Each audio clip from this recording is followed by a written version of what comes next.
Alors on va repartir à 6, exactement comme l'année dernière. Et présenter l'équipage, ça va être d'une complexité folle parce qu'en fait on repart exactement les mêmes. On va commencer par Alex alors. Grosse expérience de solitaire, grosse expérience de double, grosse expérience d'équipage. Donc il avait une vision assez globale du truc. Alex est un très bon régleur, un très bon barreur, et il est très bon en manœuvre d'avant aussi. En fait, je me demande en quoi il n'est pas bon en fait, c'est ça le problème. Boris, il navigue plutôt plus en équipage, mais il avait aussi une expérience de solitaire. Donc ça, pour moi, c'était intéressant. En plus, c'est un garçon qui a un bon caractère, qui est agréable, qui sait faire beaucoup de choses aussi. Donc Bernard, pareil, une énorme expérience. C'est celui qui a dû faire le plus de tours du monde de nous tous. C'est notre barreur le plus fou, le plus acharné. En général, il fait accélérer le bateau furieusement, il fait border les voiles.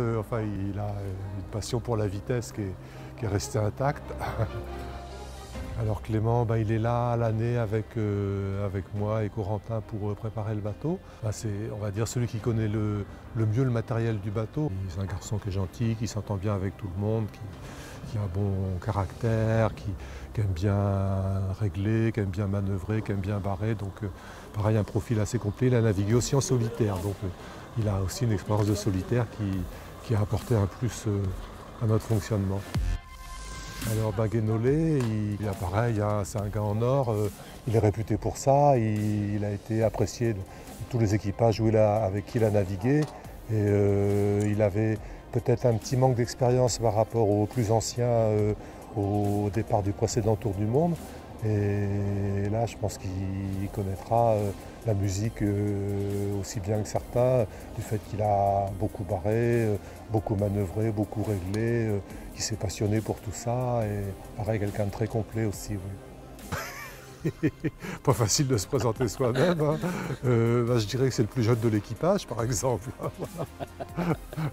Moi, j'essaye de laisser beaucoup les gars s'exprimer. C'est en s'exprimant qu'ils arrivent justement à faire ce qu'ils aiment le mieux faire. Quand il s'agit de coordonner, c'est vrai que c'est pas toujours mon truc. Je ne suis pas un très bon coordinateur, donc je les laisse souvent s'organiser un petit peu eux-mêmes. Marcel va peut-être naviguer, on espère de le faire naviguer avec nous en début octobre, là, pour avoir une meilleure connaissance les uns des autres et puis du coup faire un meilleur job. Et il fera son travail depuis les îles ensoleillées pendant qu'on sera dans les glaçons. On pensait souvent à lui qui était sous le soleil des Baléares. Ma grande question, c'était de réussir à faire un tour du monde où les gens étaient heureux de faire ce qu'ils faisaient.